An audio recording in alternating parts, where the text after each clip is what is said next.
Et nous allons traiter aujourd'hui de la réactivité chez le chien et de la réactivité chez le chat. Mais on parlera surtout de l'agressivité. Pas de hiérarchie entre humain et chien, non. On a vu que la hiérarchie se fait essentiellement dans des groupes intraspécifiques.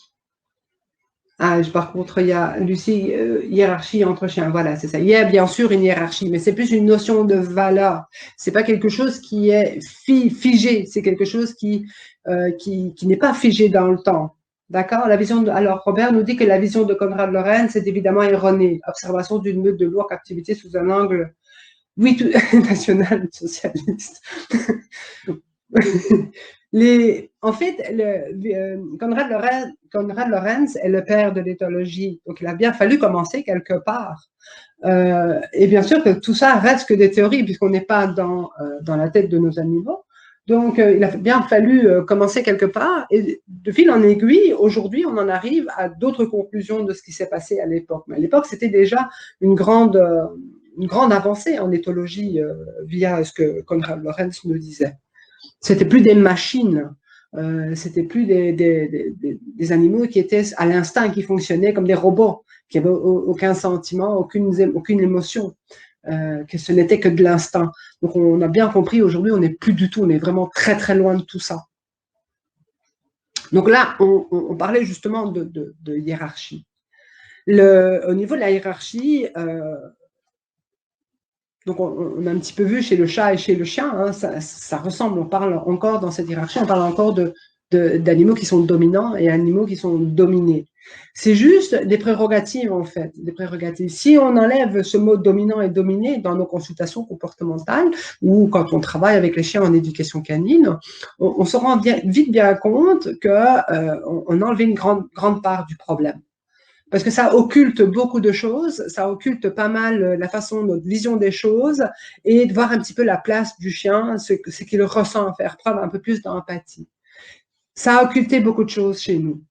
Alors, moi, je vous invite, c'est pour ça qu'on a complètement éliminé cette notion de dominance dans les cours, c'est justement pour faire abstraction de cette notion-là. Même si vous en parlez encore, moi, ça me fait toujours sourire quand les gens me disent, vous savez, les dominants, ça me fait toujours sourire, mais je relève pas. J'essaie pas d'expliquer aux gens, mais vous savez, bon, je fais pas, je perds pas mon temps à ça. Par contre, j'essaie de mieux comprendre et j'essaie de mieux expliquer le comportement réel du chien, ce qu'on peut observer, bien sûr. Il y a une autre notion aussi qui a un petit peu de mal, c'est dans le social, sociable. Chez le chat, par exemple, à force de vivre avec l'humain, qui est une espèce sociale hein, par nature, le chat s'est transformé d'une espèce solitaire en une sous-espèce semi-sociale, semi-territoriale. Il y a une grande variabilité entre les chats en matière sociale. Cela varie d'un individu solitaire, d'un côté, jusqu'aux individus dépendants de l'autre côté de l'échelle de comparaison. On a ce qu'on appelle le chat qui peut être social et même être sociable, c'est-à-dire rechercher la présence et l'interaction avec ses congénères et avec les gens. Alors, c'est pour ça qu'on parle social. La socialité, c'est l'apprentissage. La socialisation, c'est l'apprentissage de la socialité. La sociabilité, c'est vraiment l'utilisation de ces apprentissages. C'est cette combinaison. On peut avoir un animal qui est extrêmement sociable, mais qui n'a pas été socialisé tout petit. On peut avoir un animal qui a été extrêmement bien socialisé durant sa petite enfance, mais qui n'est absolument pas sociable en étant adulte. Donc, vous voyez un petit peu cette notion. Faites attention quand vous utilisez le mot social ou le mot sociable. Il faut être assez vigilant à ça. Alors, en revenant pour ce chat, c'est une situation qui est rêvée et qui est malgré tout peu fréquente, puisque pour être sociable, il faut une conjonction de facteurs génétiques de sociabilité, d'apprentissage de socialisation dès le jeune âge et d'entretien de socialisation toute la vie. Cela fait du chat extrêmement cool, hein, apparemment relax et adaptable à toute invasion territoriale ou tout harcèlement social. Ce chat ne subit pas de troubles, mais il peut en créer, notamment quand il a tendance à s'imposer à des chats moins sociables que lui, qui vont considérer comme du harcèlement. Et cela entraîne bien sûr des troubles de la cohabitation qui, par conséquent, vont amener des troubles d'agressivité, des troubles des comportements agonistiques et de l'agressivité. On a aussi le chat dépendant, hein, donc, qui est la caractéristique d'une incapacité d'autonomie, hein, c'est-à-dire d'homéostasie, d'équilibre psychique en absence des êtres d'attachement. C'est une caractéristique qui est normale du chaton et anormale chez un chat adulte. Imaginez un chasseur solitaire qui a besoin de sa maman. Hein, d'accord? Il ne serait guère fonctionnel. Le chat conquiert son indépendance entre 4 mois et la puberté, bien sûr, bien avant l'âge adulte. Mais à vivre avec l'homme dans un environnement confortable, être nourri plusieurs fois par jour, chauffé et cajolé, le chat risque de perdre sa belle indépendance. Le félin sauvage est domestiqué, souvent asservi, parfois même enchaîné psychologiquement à son milieu d'attachement et infantilisé. Un chat dépendant stresse, hein, dès qu'il se trouve loin de sa maman ou de son substitut, hein, donc son être d'attachement, que ce soit un autre chat ou un humain, voire un chien ou son environnement. Il développe des troubles psychologiques tels que les phobies de la séparation, les anxiétés, ça, vous les avez vus. Alors, j'ai Sarah qui nous dit aussi que tout à fait d'accord avec vous, et notamment en élevage de chiens, on peut observer des chiens régulateurs dans les meutes plutôt que des chiens dits anciennement ou avec confusion dominant. Oui, le fameux chien régulateur, tout à fait. Ce sont des chiens qui, si on veut, le chien, comment expliquer un petit peu le chien régulateur? Ce sont des chiens qui ont cette notion de sociabilité. Ce sont des chiens qui sont extrêmement sociables, qui n'aiment pas les conflits. Ben, c'est un peu comme nous. Hein. Regardez une cour de récréation, vous avez les gamins qui jouent, et vous avez ceux qui sont derrière, allez, vas-y, vas-y, vas-y, et puis vous en avez un qui essaye de mettre un peu l'église au milieu du village et qui essaye d'arrêter le conflit. C'est un peu la même chose. On peut en trouver chez les chiens, mais c'est pas quelque chose qui est, comment dire, qui est, ça s'apprend. C'est quelque chose qui s'apprend, mais il y a quand même une grosse part de sociabilité là derrière.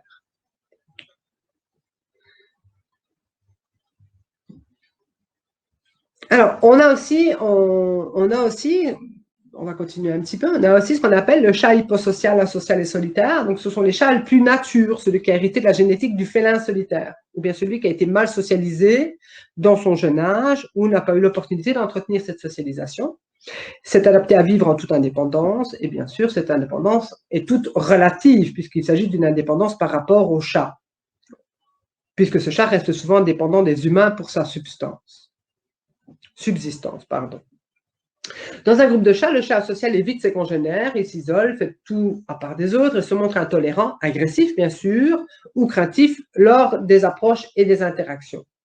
Le chat asocial craintif fuit les situations sociales et le chat asocial assertif s'impose aux autres.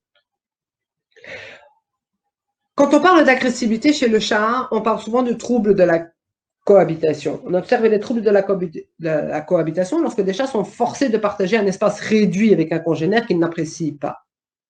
Le manque d'appréciation peut être lié à de nombreux facteurs, hein, tels que le manque de socialisation, la non-reconnaissance d'un chat du groupe qui a perdu l'odeur du groupe. Par exemple, quand vous avez des chats qui reviennent d'un petit séjour chez le vétérinaire, hein, ou qui sont partis en vacances chez la fille ou du propriétaire ou quelqu'un d'autre, ou alors qui ont fugué, ou bien encore quand ils reviennent de chez le toiletteur. Le harcèlement par un chat, donc qu'il soit hyperactif ou ce qu'on appelle aussi les borderline, hein, ou bien d'autres déclencheurs. Le niveau de stress monte dans le système. Quand ce niveau dépasse les capacités d'adaptation du système, le système explose et devient chaotique. On retrouve des troubles de marquage, de l'anxiété chez le chat et les humains qui tentent de remettre de l'ordre dans le système. De nombreux traitements existent, hein, ça nous les avons vus, hein, donc ça on ne reviendra pas dessus. Il y en a ce qu'on appelle le chat dissocial, qui est celui qui n'a pas acquis le langage chat, qui ne connaît pas les moyens de communication dans le système. Il tombe à faux dans cette tentative de jeu, d'interaction et est incapable de stopper un conflit sans fuite ou agression. On a le chat dissocial craintif, incapable partiellement ou totalement de communiquer, ce chat reste en marge du groupe. Et le chat dissocial assertif agressif, c'est le chat qui fait ce qu'il veut quand il veut, sans respect des autres, ni du groupe, ni des règles de bienséance féline, sans respect des horaires des autres chats et, si nécessaire, s'impose à coups de griffes et de dents. C'est l'équivalent félin de la personnalité antisociale humaine. Le chat dissocial peut apprendre des rudiments de langage félin à force de côtoyer ses congénères et s'entend néanmoins mieux avec les gens qu'avec les autres chats. Ça, c'était un petit peu pour le côté social, le côté hiérarchie chez le chat et chez les chiens. Voyons un petit peu maintenant l'approche, parce que le but du jeu, c'est quand même voir la réactivité. Hein, donc, on a vu un petit peu où ça en était. voir un petit peu l'approche en rééducation comportementale, donc surtout en ce qui s'agit de chiens réactifs ou de chats réactifs. Dans une approche en rééducation comportementale, bien sûr, notre regard va se porter sur l'animal et son environnement. Si on prend le chien, hein, donc qui est ce chien, bien sûr, hein, son caractère, ses capacités mentales et physiques, qu'est-ce qui le pousse à agir de cette façon, qu'obtient-il en agissant ainsi? Ce sont les premières questions qu'on va se poser. On va bien sûr observer son environnement proche, son lieu d'habitation, les individus avec lesquels il interagit quotidiennement, ponctuellement, l'environnement en général. Et notre objectif vis-à-vis de ce chien est simple, c'est trouver ce qui donne envie au chien de changer de comportement. Notre action vis-à-vis du propriétaire vise à lui apporter les connaissances nécessaires pour qu'il soit conscient de la situation, pour qu'il comprenne ce qui a motivé l'animal à se comporter ainsi et lui donner les moyens de contrôler son animal ou la situation, donc c'est-à-dire le ou les stimuli déclencheurs, hein, bien sûr. Et enfin, nous cherchons à lui faire acquérir des connaissances de terrain nécessaires afin qu'il devienne acteur dans le programme de modification comportementale de l'animal. Ce qu'il faut savoir, c'est que la fiabilité du programme en modification comportementale sera définie par la capacité du chien hors contrôle à choisir le bon comportement et à le généraliser surtout. La modification comportementale passe par une modification émotionnelle. Là, je ne vous apprends rien. Pour ça, on a des outils, bien sûr. La récompense peut être tout ce qu'un individu aime spontanément, tout ce qu'un individu a appris à aimer, tout ce qu'un individu désire à un moment précis ou tout besoin primaire nécessaire à son équilibre mental et émotionnel. Les friandises sont faciles à utiliser, hein, elles ont un fort pouvoir de conditionnement sur le chien, ça vous le savez. Il est à retenir aussi que plus la valeur de la récompense est forte, plus notre pouvoir d'action sur le comportement du chien est puissant. Vous vous souvenez, on a parlé un petit peu de la notion de valeur chez le chien. C'est ici qu'elle prend toute son importance. L'avantage de l'utilisation des récompenses, c'est qu'elles augmentent la motivation de l'animal à changer de comportement. C'est la même chose pour les chats, hein. Elle oblige l'animal à exercer un contrôle sur ses émotions. Elle offre à l'éducateur un moyen de contrôle, ou au comportementaliste, un moyen de contrôle sur les décisions et les choix de chien de l'animal. Elle donne une valeur d'autant plus importante à la punition négative, qu'on verra un petit peu après. Et enfin, elle change le regard de l'animal sur son environnement. Plus la valeur de la récompense est forte, plus l'association entre comportement et conséquences est fiable. Ne perdez jamais ça de vue. C'est vraiment très, très important. Au niveau deuxième outil que nous avons dans notre petite boîte à outils, c'est la fameuse punition négative. Alors, on n'en a pas encore vraiment parlé de la punition négative, hein. Elle se définit comme l'action de retirer au chien sa récompense en vue de faire diminuer son comportement. L'avantage de l'utilisation de la punition négative, c'est qu'elle apprend au chien quoi faire s'il ne veut pas perdre ce qu'il désire.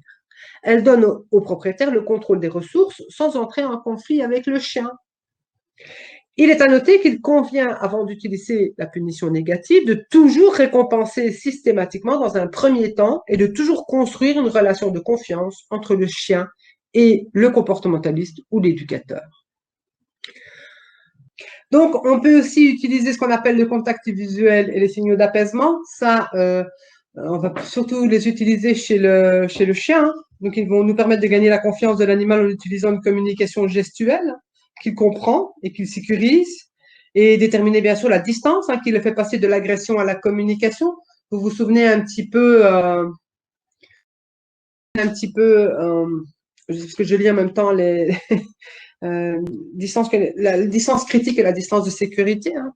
Donc, l'avantage du contact visuel, c'est qu'il nous donne la possibilité de tester l'animal, hein, pour connaître son niveau de refus de coopération et son niveau de contrôle émotionnel. Donc, il nous informe rapidement de l'efficacité de notre programme en rééducation. Donc, ça aussi.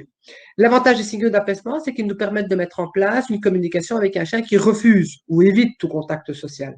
Ça, c'est très important. Et ils ont un effet apaisant et nous permettent rapidement de gagner la confiance de l'animal. Le chien apprend que la communication lui permet de contrôler le stimulus déclencheur.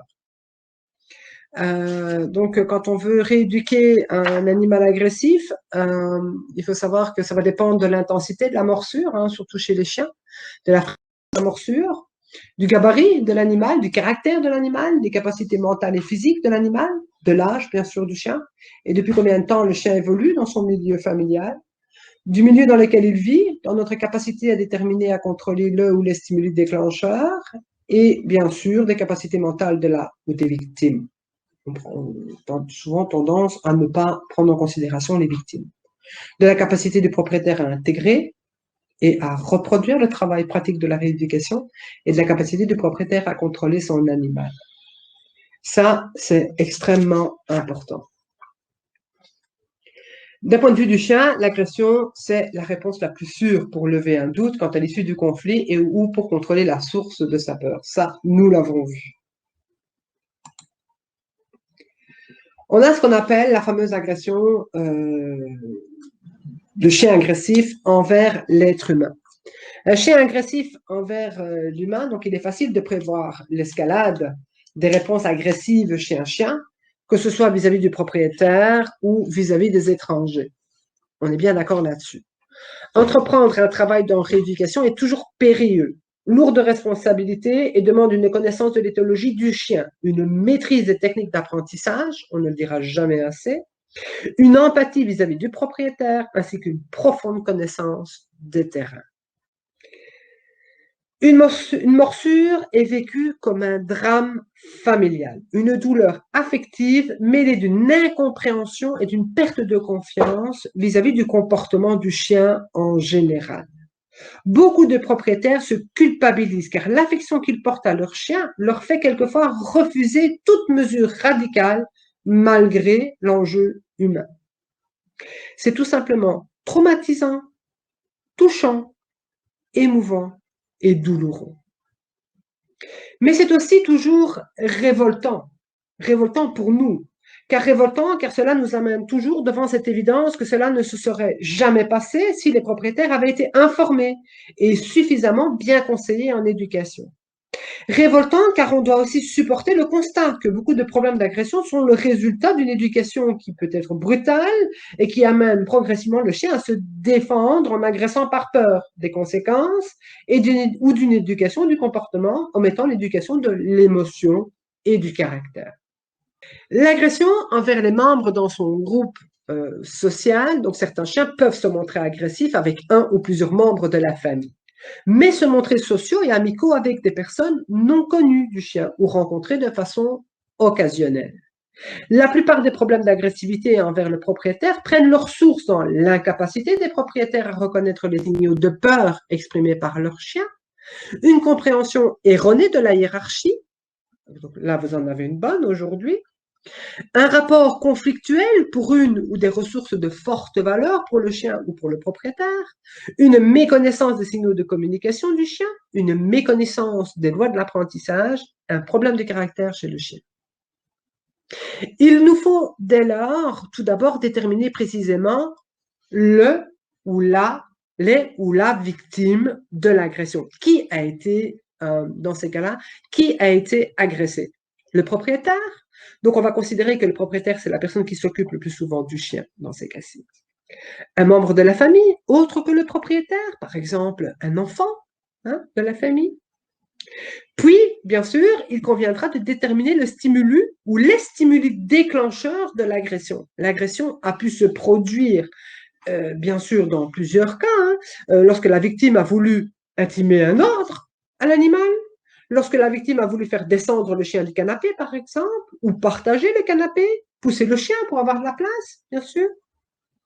Lorsque la victime a voulu faire sortir le chien de sous un meuble, ne l'oublions pas, les fameux réflexes de défense, ne l'oublions pas. Lorsque la victime a voulu récupérer un objet que le chien avait volé, lorsque la victime a voulu punir le chien, lorsque la victime s'est approchée de ressources telles que la gamelle, la couche, l'espace réservé au chien, lorsque la victime s'est déplacée dans la maison ou dans un espace donné, lorsque la victime a saisi son chien par le collier pour contrôler son comportement, ou alors a voulu manipuler le chien pour le soigner, le brosser, ou s'est approchée du chien pour le caresser, ou lorsque la victime a arrêté de caresser le chien, ou parce qu'elle courait, jouait, criait près du chien, ou lorsque la victime jouait avec le chien, ou bien sûr a voulu contrôler physiquement le chien, etc., etc. Les circonstances de l'agression sont extrêmement importantes. Il est toujours intéressant de vérifier si la victime l'est, car elle est amenée à s'occuper du chien, limitant ainsi le risque d'agression envers les autres membres de la famille, ou si le chien adopte un comportement complètement différent avec chacun des membres de la famille. Joueur avec certains, agressif avec les autres, mais pour un même stimulant.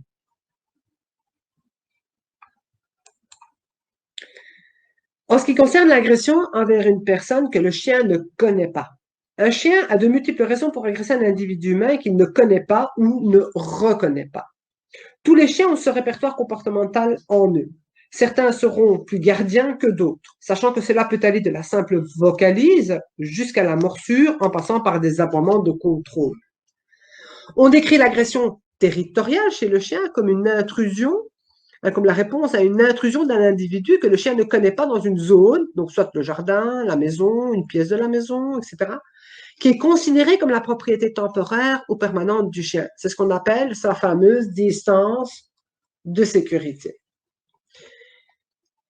Il est bien sûr commun de dire que le chien défend son territoire, mais c'est surtout sa distance de sécurité. Le comportement territorial n'est pas forcément lié à la superficie du territoire. En revanche, elle est en un rapport étroit avec les ressources, les objets de forte valeur aux yeux du chien présents sur son territoire, donc l'eau, la nourriture, les femelles, le gaz de repos, les récompenses, la voiture, etc. Les associations positives ou négatives que le chien a pu construire envers les personnes qu'il ne connaît pas ou qu'il considère comme ne faisant pas partie du groupe social familial, ou son niveau de socialisation. Et il est à noter qu'une zone territoriale est habituellement établie par marquage urinaire, un processus qui n'intervient pas seulement aux abords, mais sur tout le territoire. Quand on parle d'agression territoriale, on parle généralement d'agression envers toute personne considérée par le chien comme extérieure au groupe social, ou avec laquelle le chien n'a pas eu l'occasion ou le temps suffisant pour créer des interactions positives et généraliser sa socialisation. On a ce qu'on appelle aussi les fameuses agressions par possession. Les agressions par possession, donc il y a agressivité par possession quand le chien pense qu'il doit se battre pour garder ce qu'il possède ou se battre pour obtenir ce qu'il convoite. Beaucoup de chiens se sentent menacés, même si leur propriétaire n'est pas dans une démarche agressive envers eux au moment où se déclenche leur agressivité. L'autorité exercée au quotidien en vue de récupérer un objet peut très vite et de façon spectaculaire faire évoluer un caractère possessif vers l'agressivité et l'agression. Souvent, c'est pour ça que je vous expliquer un petit peu, c'est toujours intéressant de savoir quelles sont les circonstances dans lesquelles. Je me suis approché, j'ai voulu lui prendre son os. Mais est-ce qu'il a grogné? Est-ce qu'il n'a pas grogné? Vous a prévenu? Vous a pas prévenu? D'accord? Donc tout ça, il faut être très, très vigilant. Ça aussi, le chien généralisera donc ses conflits et pourra se montrer agressif, mais par anticipation. Et c'est là qu'on voit si la séquence comportementale est complète ou pas. Il peut y avoir instrumentalisation, on ne l'oublie pas, tout ça, faites attention à ça. Alors, il est à noter aussi qu'un chien peut se montrer agressif pour éviter de passer à l'agression, justement. Plus le chien exagère dans sa gestuelle de contrôle, les grognements, retroussements des babines, et plus sa détermination à passer à l'agression est inhibée. C'est pour ça qu'on a souvent des petits chiens qui vont mais vraiment très très fort, ils aboient, ils crient dans l'air, mais jamais ils vont vous mordre. C'est un peu dans ces cas-là. Un grand chien, en général, ne fait pas ça. C'est vraiment les petits chiens qui sont très habitués à faire ça. Ils exagèrent vraiment leur menace, vraiment. Et là, il y a ces mêlées de conviction et de peur en même temps. La peur de perdre l'objet, etc. Et donc, souvent, ils passent à l'acte, mais c'est pas toujours. Vaut mieux se méfier d'un chien qui vous prévient pas que d'un chien qui vous prévient amplement. Donc ça, c'est sûr. Alors, là aussi, il y a certains chiens qui commencent à grogner quand le propriétaire se trouve à une certaine distance de la ressource. Donc, il donne le choix de s'arrêter ou de respecter cette distance. Si cette distance n'est pas respectée, le chien agresse. Le non-respect répété de cette distance de sécurité par le propriétaire peut obliger le chien à augmenter encore la distance en prévenant de plus en plus tôt ou à agresser sans menace préalable. C'est ce que je viens justement de le dire. Certains chiens ont tellement augmenté leur distance de sécurité que les propriétaires ne peuvent plus bouger dans leur appartement. D'autres ont tellement d'objets de valeur à protéger, la laisse, le canapé, la gamelle, la table, que cela devient extrêmement dangereux pour le propriétaire. Donc, dans ces agressions de possession, on a ce qu'on appelle aussi le fameux garde-boue. J'en ai déjà parlé à certains. Fameuse garde-boue, c'est cette fameuse agressivité possessive autour de la nourriture. Donc la nourriture est bien souvent une source de forte motivation pour les chiens, ça vous le savez, et nombre d'entre eux sont agressifs spontanément lorsque l'on s'approche de leur gamelle et lorsque l'on veut s'en saisir. Ce comportement n'est pas en rapport avec un quelconque besoin du chien de devenir le chef de la famille. Vous le savez maintenant, on n'en reparlera plus. D'accord? Ce comportement peut être motivé par la faim, mais en général, souvent, c'est surtout par une insécurité vis-à-vis des propriétaires ou par une insécurité plus généralisée vis-à-vis des êtres humains et bien sûr aussi par un caractère possessif. Le chien peut avoir un tempérament possessif. Dans ces cas-là aussi, au niveau de l'agression autour de la nourriture, il faudra voir aussi qui est la victime. Donc, il faudra déterminer précisément la victime. Est-ce que c'est le propriétaire, un membre de la famille, un enfant qui ne vit pas dans le foyer, un enfant qui est inconnu du chien, une personne étrangère mais connue du chien, etc., etc. Qu'est-ce qui a déclenché l'agression? Donc, il va falloir déterminer le stimulus déclencheur de l'agression. Est-ce que lorsque la victime s'est approchée de la gamelle, est-ce que la victime s'est approchée de la pièce contenant la ressource? Vous voyez un petit peu. Donc, l'agression par protection, c'est le chien est agressif quand il est proche d'un autre animal, donc ou d'une personne qu'il cherche, semble-t-il, protéger. Cette fameuse loi « mon chien me protège ». Il est à noter que la plupart des chiens agressants par protection ont un défaut de socialisation. Souvent, c'est le cas. Faites attention à ça. Quand vous avez un chien qui agresse, soi-disant, pour protéger son propriétaire, c'est souvent un chien qui n'est pas bien socialisé. Les trois quarts du temps, c'est ça. L'approche de l'humain, donc c'est en fait cette approche de l'humain qui va les rendre insécures, qui va les insécuriser.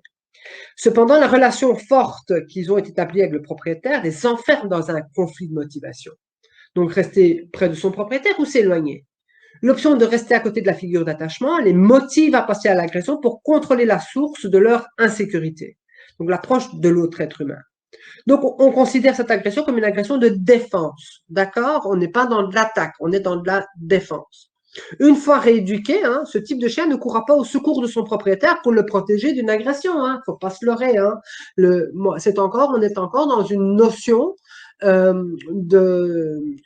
de sécurité. Vous savez encore, on le verra un petit peu après, cette fameuse notion de sécurité et zone de sécurité, zone critique. On est vraiment dans cette notion-là. Quand le propriétaire est à côté du chien, le propriétaire fait partie de la zone, soit de la zone critique, s'il est vraiment très proche, ou soit s'il est un petit peu plus loin, il peut faire partie de la zone de sécurité.